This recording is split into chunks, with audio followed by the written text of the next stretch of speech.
Some people have a philosophy they live by. Do you have one? What is it? Well, my dad, he was a professor too, and he was a very positive and just a fun-loving and life-loving person. And he used to say, if you can't do something with enthusiasm, you shouldn't bother doing it. And I guess I try to live that every day, because it's, life's too You're short. always enthusiastic. You're always happy, and that it Well, just goes. it's important, and to live life miserable is not much To find fun. something you want to love. So, How has technology changed all of our lives, and especially in real estate careers? well, it's interesting. I've been thinking about that the last couple of days, because I've been teaching a lecture about e-commerce and kind of how has that changed, and I did a study. I was at Colorado State, so it was probably 15 years ago, and and at that point everybody's like, oh, retailers are going to die, and e-commerce is going to take over, and it didn't happen. I mean, it happened some, and Amazon started to build, etc. But I think with the advent of the iPhone and the iPad and the mobile apps and the ability to just sit, I mean, literally, I was sitting on the train coming from the airport this morning, and I didn't buy anything, but I could have if I wanted to. And so you can just buy things anywhere, anytime now. I think that has just accelerated the impact. So, I mean, you definitely see retail is being impacted significantly by technology, but office space is being impacted by technology. Educational space is being impacted by technology. This is a classic example in terms of you go around the offices here, and you don't have to have a lot of space, because everybody's working from their laptop or their iPad or wherever, and they're working from wherever they want, and so they can do that.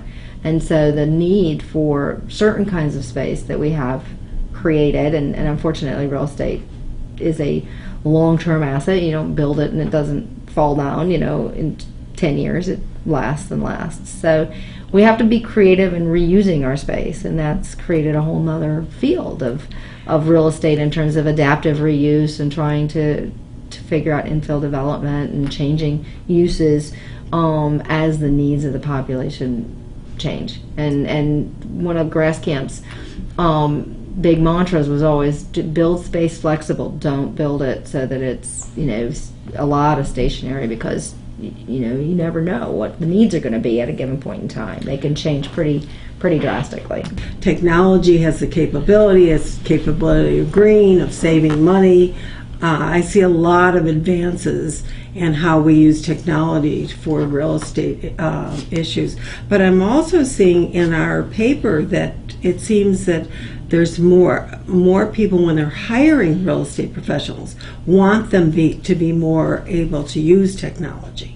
Oh, absolutely. I mean, that's the other thing there's so many good resources out there now in terms of, think about when we started doing real estate. It was so hard to get data, and it was so difficult. We used to go over with the books and the you'd paper. Have to go to the book and page and microfiche, and it was very, very difficult. It was labor intensive. You had to wait. And now you have companies such as CoStar and Argus and Axiometrics, and there's just a large number of companies, and new ones are being started every day to assist in providing data and providing analytics to be able to understand the asset. The really value add that real estate professionals will be doing is interpreting that data and trying to package the data so it's understandable and usable, and so that's where those soft skills are going to be really important.